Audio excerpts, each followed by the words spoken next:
Tad, jā, labdien visiem! Mani sauc Eisi, esmu certificēts neatkarīgais eksperts ēku energoefektivitātes jomā. Arī nedaudz prezentācijas laikā pieskaršos tieši par šo ilgtspēju, jo arī par ilgtspēju man ir ko teikt. Esmu brīnuma schēmas vērtētājs, kas ir ēku ilgtspējas certifikācija, kā arī Active House, kas vairāk ir aktuālāks varbūt privātmājām. Un tad kopumā tādā ļoti garā, varbūt nedaudz es mēģināšu strukturēt, bet es arī varu aizrunāties, tad vienkārši pastāstīt, kas vispār tāds energo audits ir un ko mēs no tā praktiski varam iegūt. Jā, es šo jau pastāstīju. Tātad sākotnēji, ko es vēlējos ieskicēt, kas arī ies cauri visu laiku manai prezentācijai, ir, ka, protams, mēs apzināmies, ka tie finansiālie aspekti bieži vien ir ļoti konkrēti nosaka, ko mēs varam un ko mēs nevaram darīt. Bet ir diezgan būtiski arī sākot plānot, saprast, ko mēs gribam, ja mēs būvējam jaunbūvi, kas būtu tas, ko mēs noteikti gribam, bez kā mēs nevaram dzīvot, kas mums ir svarīgi, un tas varbūt aiziet tādos jau eksistenciālos jautājumos, bet vai mēs gribam mūsu mājās justies labi, vai mēs gribam, lai mums ir svaigs gaiss, vai mēs gribam, lai mums ir silti, vai arī, kā iepriekš minēju, par to, lai mums nav nakts vidū jāatceļās, ka mums lietus līst. Un tās tādas svarīgas lietas, ko saprast, un tālāk, ja ejot pie ekspertiem, viņi var meklēt tos risinājumus, kas jums to varēs nodrošināt. Un, protams, arī ar atjaunošanu, kas, manuprāt, ieskicējās ļoti labi jau iepriekšējā prezentācijā, mums vajag saprast, kas ir tas, kas mums visvairāk traucē, ar ko mēs vēlamies sākt, un tad mēs no tā varam izrietoši strādāt. Un galu galā tas secinājums ir tas, ka nav svarīgi, vai mēs uzbūvējam zaļāko māju, energoefektīvāko, ir svarīgi tas, ka mēs viņā jūtamies labi. Un šeit arī tajā attēlā var redzēt, ka mēs esam gājuši cauri laikam un ir visādas sistēmas un sarežģītas automatizācijas un kontrolas un vadības, bet tas, ka mēs tāpat esam tie parasti jauni cilvēki, kuriem vienkārši vajag siltumu un labu sajūtu, nekas nav mainījies. Tikai tās sistēmas, ko mēs varam izmantot, ir augušas laikam līdzi. Tātad par to, ko neviens nekad negrib prasīt, var runāt tā likumdošana. Un tātad, kas mums no likumdošanas ir tieši jaunbūvēm aktuāli, šī tāda tabula, kas šeit runā par ēku energoefektivitātes klasi. Un tātad šī A klase ir tas, kas mūsu jaunbūvē ir jāsasniedz. Tas būtu mūsu gadījumā ir svarīgi, kāda mums ir platība, un tad attiecīgi vai nu šī, vai nu šī, vai nu šī kolonna. Šeit ir platība tātad virs 250 kvadrātmetriem. Un šis ir tikai par apkuri. Tas ir svarīgi jums saprast, skatoties, vai tad, kad arhitekts un energoauditors to rēķina, šis ir tas cipars, ko mēs skatāmies, vai viss sanāk, vai nekas nesanāk. Tālāk par atjaunošanu. Ja mums jau ir esoša ēka, mums ir kaut kāda prasība, kas mums obligāti ir jāsasniedz viņas atjaunošana. Tas jūsu gadījumā būtu šeit, privātmājām, daudz dzīvokļu ēkām, varbūt kādam, kas arī šodien tas ir aktuāli, tā būtu šī prasība. Bieži vien vecās ēkas šo prasību ir aptuveni kaut kādas 200 kWh uz kvadrātmetru, bet ir svarīgi arī apzināties, ka jo mēs mazāk esam darījuši, jo ir vairāk ko ietaupīt. Līdz ar to nav pat tik traki šo vērtību varbūt sasniegt. Un par pašām konstrukcijām, tas ir no būvu normatīva. Katrai konstrukcijai, ko mēs siltinam, tas ir pie atjaunošanas, bet pie jaunbūves tas ir lielākoties visām konstrukcijām, ir jāsasniedz šīs U vērtības, siltuma vadīšanas spējas vērtības. Bet šis arī ir tas, ko auditors skatās, veicot aprēķinus. Pati energosertifikācija. Tātad mums ir 3 energosertifikātu veidi. Tā aptuveni. Šis energoaudits ir sākotnēji, kas arī ir pie esošām ēkām. Mēs varam veikt energoauditu. Un tajā tad atradīs šos pasākumus, veikšanas darbus, ko mēs tālāk varam darīt. Tas ir obligāti jāiekļauj certifikācijā. Līdz ar to tas ir tas, varbūt, ko mēs varam sākt tajā brīdī, kad mēs vēlamies ēku atjaunot. Šie pagaidu energosertifikāti iedalās 2 daļās. Viens tad ir šis vidējais, kas ir projektam. Projektā ir tā, ka veicot jaunbūvi, mēs arī jaunbūvē rēķinam šo energoefektivitāti, ko šis projekts sola. Un tad, kad mēs izpildām šo projektu, mēs vēl vienreiz veicam pagaidu certifikāciju, un tas jau ir pie nodošanas eksploatācijā. Un šeit mēs pārliecinamies, vai tas, ko mēs plānojam tajā projektā, tiešām ir izpildījies, ka būvnieks mums nav neko samalojis un nekur nav neko nospēris, un tad mēs pārliecinamies, ka tas tā ir. Par pašiem energosertifikātiem. Tad šādi izskatās būs pagaidu certifikāts un ēku energosertifikāts, viņi ir diezgan vienādi. Bet, laikam, svarīgākais, ko saprast, ir šīs, kā bieži vien mūsu klienti sauc viņas par varavīksnēm. Un tātad šī pirmā augšējā varavīksne ir tas novērtējums, kas ir jūsu apkuras patēriņam. Tātad konkrēti tikai siltumenerģijai. Un atkal šis otrā varavīksne ir primārā enerģija, un šis tas rādītājs, uz ko visbiežāk skatās bankas, dodot finansējumu, vai arī visas šīs atbalsta programmas un līdzīgi, viņi visgalvenokārt skatās uz primāro enerģiju. Un primārā enerģija jau viens tas, kad mūsu apkuras patēriņš, bet mēs arī skatāmies, cik mums daudz patērē elektrību. Apgaismojumu mēs neskatāmies privāti mājām, mēs skatāmies ventilācijas iekārtām, dzesēšanai, karstiem ūdenim. Tā kā tur ir iekļauts pilnīgi viss. Nu, lūk, un kāpēc viņu vajag? Mēs kā energoauditori, protams, uzskatām, ka energoaudits ir sākums visam. Mēs nesagaidām, ka jebkurš cilvēks var zināt uzreiz, ar ko sākt. Pašā jūs sajūtat lietas, kas jums traucē vai ko jūs noteikti gribat. Tad jūs nākat un veicot šo energosertifikāciju, mēs varam saprast, kur tiešām ir tā problēma. Kā jau es minēju, arī pēc likuma ir noteikts, ka pie energoaudita klāt nāk šie pasākumu uzlabošanas. Energoauditors paskatās, viņš redz, kur varbūt mums ir svarīgi sākt, kur mēs iegūsim lielākos ieguvumus, un tādā pat secībā arī šos pasākumus jums izveido. Un tālāk jau, kuri ir jūsu iespēja robežās, tas jau ir atkarīgs no jums, no jūsu projektētāja, arhitekta, kur jūs to diskutējat. Kā arī bieži vien sanāk tā, ka būvējot jaunbūves, arhitektiem ir savi energoauditori, ko viņi biežāk sadarbojas, un bieži vien pasūtītājs pat ar energoauditoru nekad īsti neaprunājās. Līdz ar to arī varbūt ir dažreiz svarīgi, ja jūs zināt, ka jums tas ir būtiski, ka jūs tiešām ar šo energoauditoru satiekaties, izrunājat, jo energoauditors viņš ir neatkarīgs, viņam nav intereses īsti ne arhitekta pusē, viņam galvenokārt interese tieši jūsu. Un arī svarīgs moments, ko bieži vien visi aizmirst, ir tas, ka jūs vēlaties pirkt vai īrēt vai nomāt īpašumu, jums ir tiesības pieprasīt, ka šai ēkai, telpām, ēkas daļai ir energosertifikāts.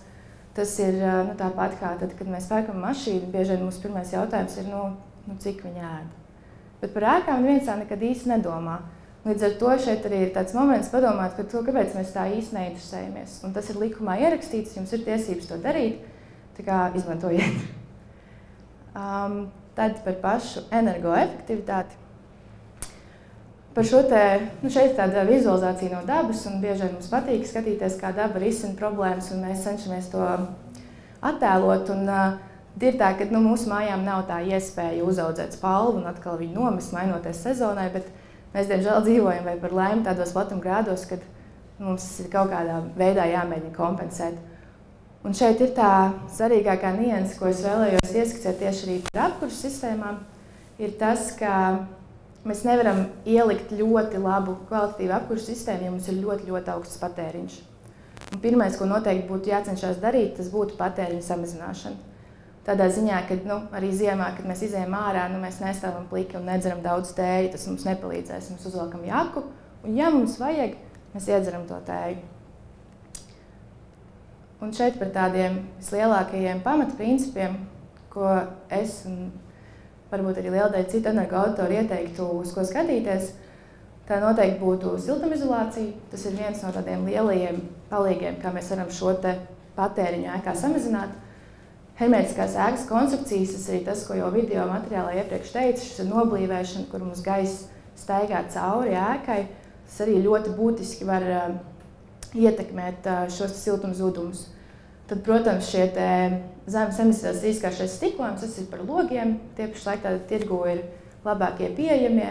Stiklojums mums noteikti ļoti arī palīdzēs šos siltuma zudumus un arī ieguvumus, kas nāk no saules, kas mums ir būtiski ziemā ēkā saņemt un atkal siltumu neizlaist ārā. Un par šiem termiskajiem tiltiem, termiskie tilti, tad šīs savienojuma vietas, kur dažāda tipa materiāli tiek savienoti, piemēram, arī kā šeit iezīmēs grīda un ārsiena. Un tam noteikti ir jāpievērš uzmanību, arhitekti un projektētāji būvnieki tam arī pievērš uzmanību, bet šeit vienkārši vēlējos to pateikt, ka par šiem termiskiem tiltiem ir, protams, siltuma zuduma efekts salīdzinoši būtisks, bet termiskiem tiltiem var atrisināt arī daudz citas problēmas, kā piemēram mitruma un pelējuma riskus, jo bieži vien tieši tāpēc, ka termiskie tilti ir ļoti slikti, mums sāk pelēt šeit stūri, ja mums ir sliktāka gaisa apmaiņa ēkā, kur tas ir tāpēc mums vajag arī ventilācija, tad uzreiz šie riski mums parādās ar laiku.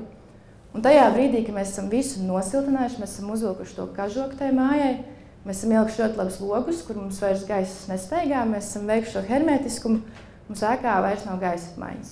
Jo arī vecās konstrukcijas pazaudē daudz siltumu, viņas ir tieši cauras, un tas mums palīdz ar to dabīgo gaisa apmaiņu, tāpēc mums to ventilācijas iekārtu varbūt nevajag. Bet tajā brīdī, kad mēs visi esam nopakojuši, mums vairs nav ēkā ko elpot, mums paliek nekomfortabli. Tāpēc ventilācijas sistēma ir būtiska nianse, par ko bieži vien arī cilvēki aizmirst, tāpēc tas uzreiz ir dārgāk. Bet es noteikti vēlētos teikt to, ka mums ir jādomā par to, lai mēs jūtamies komfortabli un labi. Ja mēs veicam visus šos siltinājumu darbus, mums ir vajadzīgs arī šī gaisa apmaiņa. Par apkuras pieprasījumu. Aptuveni arī kā tas matemātiski veidojās un ko jebkurš auditors arī rēķina, mums ir svarīgi, ka mūsu ieguvumi ir pēc iespējas lielāki un mūsu zudumi pēc iespējas mazāki. Un šie ieguvumi tad mums ēkā veidojas no saules, tāpēc varbūt ir būtiski, kad mēs būvējam ēku, padomāt, lai mūsu stiklotās konstrukcijas galvenokārt ir pret dienvidu pusi, piemēram, jo tad mēs iegūstam ziemā saules siltumu, mums nevajag tik daudz apkurēt. Un tas ir tādi vienkārši par ēkas novietojumu un formām. Protams, arī cilvēki mums kā iekšējie siltuma ieguvumi, iekārtas un apgaismojums. Bet galvenokārt mums ir jāskatās uz niansēm, kā mēs šos iekšējos ieguvumus varam paaugstināt. Visbiežāk tas ir tieši ar ēkas novietojumu pret debespusēm, ēkas formu un tādām niansēm, ko jau ir svarīgi sākt domāt, jau projektējot. Ja mums ir esoša ēka, tad mēs to diemžēl tā baigi ietekmēt vairs nevaram. Un par šiem zudumiem, tātad lielākoties galvenie zudumi ir no norobežošām konstrukcijām. Tas ir ārsienas, pārsakums, grīda. Ventilācija, protams, tāpēc, ka mēs uz gaisa mainās, viņš kustās, gaisa paņem līdz savu siltumu, viņš arī viņu izved ārā. Un šī infiltrācija ir tieši šī gaisa apmaiņa, kas notiek caur konstrukcijām, caur dažādiem caurumiem, robiņiem, nenoblīvējumiem. Un ar to mēs arī varam strādāt tieši arī noblīvējot, un tie īstenībā diezgan jūtami zudumi. Līdz ar to, ja būtu jārunā par to, kas ir, ar ko sākt, tas noteikti būtu arī, kā šajā gadījumā, ko mēs šodien dzirdējām, autors saka, pārsakums varētu sniegt vislielākos ieguvumus, ja jums viņš nav, piemēram, siltināts jau. Tie noteikti būtu kaut 10%, 15%, ko jūs varētu samazināt vienkārši no šī patēriņa. Tālāk jau ir šo infiltrāciju arī, kas ir svarīgi minēt par siltināšanu. Šajā gadījumā tas ēkas tips pieļauj to, ka mēs iepūšam šīs putas starp šo ķieģeli, kurš ir tur kā apdars materiāls. Un tad šī pati konstrukcija. Mēs aizpildam to, bet noteikti mēs neieteiktu skatīties uz telpu siltināšanu no iekšpuses, lai gan tas varbūt ir pasākums, ko mēs paši varam izdarīt. Tas ir pasākums, kurš var arī nest vislielāko kaitējumu tādā ziņā, ka iebūve no iekšpuses prasa ļoti rūpīgu darbu tieši šīs tvaika izolācijas iekārtošanā, noblīvēšanai, jo kas mums iekštelpās ir mitrs gaisa no tā, ka mēs elpojam. Un, ja mēs neveicam šo tvaika barjeru, šis mitrums iekšējā vatē, ko mēs no iekšas nosiltinam, un tā vata vienkārši ar laiku sāk bojāties. Un tad arī mums veidojas pelējuma riski, mitrumi un tādas visādas nianses. Tas patīk dažreiz runāt metaforās, tas arī kā mums viens arhitekts, ko mēs plaši sadarbojamies, viņš saka, ka parasti kažoku tu neapēdi, tu viņu uzvelc. Līdz ar to, ja ir iespēja, ja mēs arī plānojam, ka varbūt mēs fasādi kādreiz siltināsim, noteikti pie reizes arī veikt šo fasādes siltināšanu no ārpuses. Lūk, un tad mēs esam apskatījuši šos zudumus, mēs zinām, kas ir mūsu ieguvumi, un šī starpība ir tas enerģijas pieprasības, ko mums vajadzēs apkurei. Līdz ar to arī te audits var nākt palīgā, ka mēs saprotam, cik tad tieši ir tas pieprasījums, tad mūsu apkuras, ventilācijas un kondicionēšanas speciālisti var piemeklēt mums tātad atbilstošu iekārtu un tehnoloģiju un izrietoši no tā arī strādāt. Minēju, ka pieskaršos ar ilgtspējai, un tā skumjā ziņa ir tāda, ka ar energoefektivitāti vien nepietiek. Un tas sajiet kopā tajā labūtībā, ko mēs mājās izjūtam. Un šādā ilgtspējīgā būvniecībā ir tādi 3 lieli pilāri, kā vispār ir ilgtspējā, kas ir komforts, vide un enerģija. Un apvienojot šos visus, mēs varam kaut kā nonākt pie tā, ka mēs jūtamies labi tur, kur mēs esam, un tas mums arī neprasa tik liels finansiāls izdevums, jo varbūt jā, ir dārgāk nopirkt to tehnoloģiju, bet ar laika gaitu enerģijas cenas, piemēram, krītās, un mūsu tehnoloģija izmanto citu veidu enerģiju, mēs varam ietaupīt vienkārši laikam ejot uz priekšu. Noteikti nav forši uzbūvēt ēku, kura it kā ir ļoti energoefektīva, zaļa, un tam līdzīgi, bet mēs reāli viņā nejūtamies labi. Un tad šis arī tas, ko es pieminēju par ir tāda certificēšanas schēma kā Active House, jeb aktīvās ēkas. Ir viens šis tāds nākamais līmenis pasīvajām ēkām, ka pasīvās ēkas ir tās, kuras patērē ļoti, ļoti maz enerģijas. Tad aktīvās ēkas ir tās, kuru mērķis ir vairāk pat saražot enerģiju, kas jau būtu izmantojot saules paneļus vai citu atjaunojumu enerģiju, tādu ražošanu tehnoloģiju, bet visbiežāk tie ir saules paneļi, kad mūsu ēka vairāk pat saražo nekā patērē. Un tad šādi aptuveni arī izstāstā schēma, un šis ir tas arī, kā mēs ar klientiem runājam, ka mēs varam ielikt tādā radarā, saprast, kuras tās kategorijas, kas mums ir visbūtiskākās, tur ir dienas gaisa apgaismojums, termiskais komforts, gaisa kvalitāte, akustiskais komforts, tad ir šī enerģijas sadaļa, un tad jau ir ilgtspēja, kas ir materiāli tātad vides draudzība. Un tā mēs kopā varam nonākt pie kaut kāda kopsaucēja, kas ir tas, kas mums ir svarīgākais, kur mēs varbūt tomēr gribētu nedaudz ietaupīt, tas mums nav tik būtiski, bet jā, ir forši ietaupīt, bet nav jēgas uzbūvēt māju, kurā tu nevari dzīvot. Nu jā, tad vienkārši nedaudz mazai reklāmai, varbūt pat ne reklāmai, bet lai jūs varat man arī varbūt uzticēties, tad mēs esam auditoru uzņēmums Enerģija, mēs jau ar 9 gadu pieredzi nozarē, darbojamies, daudz konsultējam tieši arī altumu finanšu iespēju saņemšanai gan privātpersonas, gan arī daudz dzīvokļu ēku īpašniekus, apsaimniekotājus, pašvaldības. Nodarbojamies arī ar energo pārvaldības sistēmu izveidošanā pašvaldībām. Un arī tas, ko es jau pieminēju, arī visādus ilgtspējas certifikācijas schēmas un aprēķinus un mēģinam darbojamies, daram vienmēr labprāt palīdzam, jo mūsu interesēs, kā jebkura interesēs vienkārši tas, ka visi jūtas labi un visi ir foršās mājās. Jā, tas arī viss no manas puses šodien. Paldies, Esī. Man ir 3 jautājumi. Ir kāds no skatītājiem, no klātesošiem, ir arī man pašam jautājumi. Par tām putām joprojām mēs netiekam vaļā. Kā tu liekas, vai tās putas koka ēkai arī der, vai tomēr koka ēkai tu neieteiktu, ja tā ir kaut kāda veca, senatnīga, 100 gadus veca ēka, vai kaut kur pūst starp koka konstrukcijām? Vai nebūs tas pats efekts, ko tu saki, kad būs, tur būs kaut kādas barjeras ar mitrumu un tā tālāk? Mūsu pieredzē arī tas, ko mēs esam sapratuši ar laiku un veicot dažādus aprēķinus un skatoties tieši varbūt ēkas, bet nevis no tādas siltuma efektivitātes, bet arī no mitrumiem un tam līdzīgi, mums tās putas īsti nepatīk. Nav tā, ka viņas ir sliktas, vienkārši tas ļoti bieži atturās tieši par to iebūvu un iestrādi. Un ir lietas, ko vienkārši vajag ļoti akurāti iestrādāt, un tad tas strādā. Bet arī vienkārši skatoties nozari, piemēram, pāri okeānam, Amerikā tas ir ļoti populāri. Viņi visu lielu daļu siltuma, viņi pūš visur tās putas.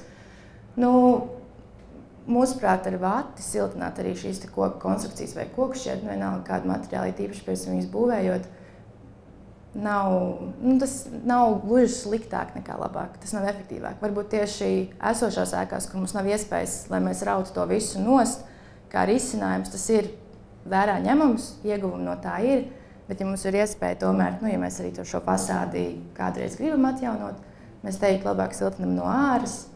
Ja tās atkal ir jau jaunas konstrukcijas, tad vismaz arī nozarē skatoties, neviens ar tām putām tā pa priekšu neiet. Tas arī par kaut ko liecina. Līdz ar to tas ir tā no... Es domāju, ka tas varētu būt noteikti jautājums saistīts ar to, ka tā ir sena māja un tu to fasādi nevari nemaz tik viegli aizdarīt ciet vai pārveidot. Tev tai fasādē ir jābūt tādai, kādai viņa ir. Ir atkal jāstāsta par vēsturiskām ēkām, kur mums ir, piemēram, kaut tehniskie noteikumi, kas mums nedrīkst, nepieļauj fasādes tādu tā kā aiztikšanu. Protams, mēs varam mēģināt šīs putas pūst, varam mēģināt arī līdz 5 centimetriem. Tas ir tas, ko vismaz mēs rēķinot saprotam, arī var siltināt no iekšas, bet tad tiešām ļoti rūpīgi jāveic šī tvaiku izolācijas iestrāde, jānolīmē viss ar šīm lentām. To var darīt, tas ir plaši pielietots, varbūt risinājums tādām jau publiskām, vēsturiskām ēkām, kur mēs gribam to efektivitāti tomēr sasniegt. Atkal, ja mums nav tādas ierobežojumi, tad jā, mūsuprāt, labāk siltināt no ārpuses, mazāk problēma ir veidoties laika gaitā. Tad man vēl bija jautājums par to, cik ir jābūt, kā tu ieteiktu, pieņemsim šim otrā stāvā bēriņu pārklājumam ar šo ekovati, cik būtu optimālais biezums, lai kā Lāsma saka, ziemā nebūtu augstu un vasarā nebūtu pārāk karsti? Šajā gadījumā ir tā, ka vismaz skatoties uz standarta situāciju, tie 200 mm, 250 ar to var, tas ir tāds minimums, jo siltumizolācija arī ir tāda, viņa tā eksponenciāli, šis iegums, ko mēs varam no biezuma saņemt, viņš mainās, tā eksponenciāli pieaug vai arī samazinās. Līdz ar to nav iemesls, piemēram, mēs dažreiz domājam, ka labi, tad siltinam tur ar pusmetru, kāpēc ne? Bet vienā brīdī tas tā kā sarūk. Un tie 250, 350 mm ir tāds ļoti optimāls biezums, vairāk īsti nevajag, ja vienīgi mēs nevēlamies iet uz tādu pasīvu ēku risinājumiem, kur arī redzētu pat arī pusmetrīgi, pat arī metrīgi, kad uzbar uz šīs bēniņu kārtas. Bet tādā standarta situācijā 250, 350 tas ir labi. Okay. Un tagad pie cipariem. Energo audits, ja vēlās veikt šo energo auditu savā mājā noteikti, ko jūs arī noteikti piedāvājat, ar kādām izmaksām ir jārēķinās, cik man izmaksā šis prieks uzzināt to, kas manai mājā. Šīs analīzes varētu teikt priekš savas privātu mājas. Jā. Visa tā nozara, mēģina tās cenas turēt vienā līmenī, bet ņemot vērā to, ka mēs esam neatkarīgi eksperti, reti, kurš no mums strādā, piemēram, uzņēmumā, tad ir tās cenas var arī svārstīties. Tādu aptuveni ciparu izmest, tie ir kaut kādi, es nezinu, tur no 300 eiro līdz var būt. Bet man ir ļoti grūti spriest, jo arī tās situācijas ļoti atšķirīgas un ir atšķirīgas, cik jums ir maza ēka. Varbūt kādas tās komplikācijas pagaidu certifikāti, piemēram, ir lētāki. Atkal energo auditu, kur jau mēs braucam apsakot jūsu ēku, mēs prasam jums, vai jums ir izmērītie dati, vai jūs zināt, ko jūs darat, kāda jums ir temperatūra. Tur jau atkal tās cenas nedaudz vienkārši pieaug, jo darba apjoms ir lielāks. 300 līdz 1000. 1000 jau būtu tādai, tas privāti mājām līdz 1000 noteikti neaiziet. Okay. Labi, man jautājumi ir beigušies. Varbūt jums no klātesošiem vēl kāds jautājums? Jā, lūdzu.